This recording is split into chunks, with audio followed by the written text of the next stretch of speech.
जय श्री कृष्ण। क्या संसार बंधन से मुक्त होने के लिए मनुष्य को निर्द्वंद होना आवश्यक है? मनुष्य के भीतर जब तक सुख दुख हानि लाभ जय पराजय मान अपमान का बोध रहता है, तब तक वह अपने को कर्म बंधनों से मुक्त क्यों नहीं कर सकता? इस संसार में जीने के लिए क्या उनकी आवश्यकताएं नहीं? आइए देखते हैं श्रीमद् भगवद गीता अध्याय 5 श्लोक 3 में भगवान श्री कृष्ण क्या कहते हैं। ज्ञेयः स नित्य सन्यासी यो न द्वेष्टि न कांक्षति निर्द्वंदो हि महाबाहो सुखम बंधात प्रमुच्यते। अर्थ है, जो पुरुष न किसी से द्वेष करता है और न किसी की आकांक्षा करता है, वह नित्य सन्यासी ही समझने योग्य है। हे महाबाहो, द्वंद्वों से रहित पुरुष सुखपूर्वक संसार बंधन से मुक्त हो जाता है। भगवान यहाँ कहते हैं कि जो व्यक्ति न तो किसी से द्वेष करता है और न ही किसी वस्तु पदार्थ या फल की आकांक्षा करता है, अर्थात जो राग और द्वेष से रहित है, वही कर्मयोगी सच्चा सन्यासी है। वास्तव में सन्यास भी इसी स्थिति का नाम है।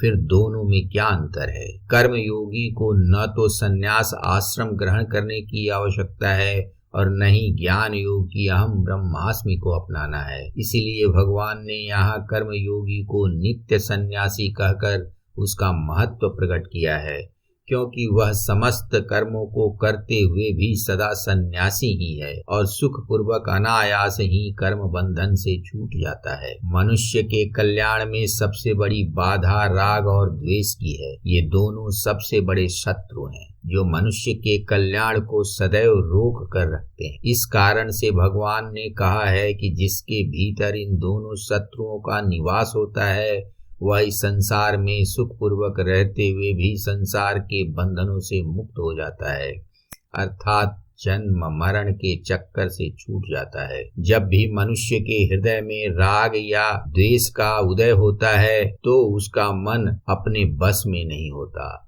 इससे मनुष्य का आध्यात्मिक उत्थान रुक जाता है और वह संसार के बंधनों में बंध जाता है। इसीलिए भगवान ने कहा है कि जो राग और द्वेष से विमुक्त है, वह मनुष्य कर्म बंधन में नहीं फंसता।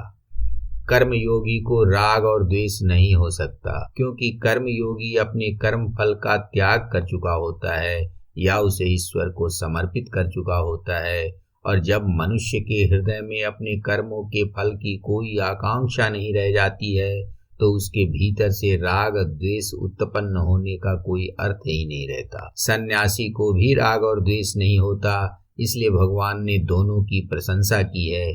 तथापि भगवान ने कर्मयोगी को नित्य सन्यासी कहा है और कर्मयोग को श्रेष्ठ भी बताया है। जय श्री कृष्ण।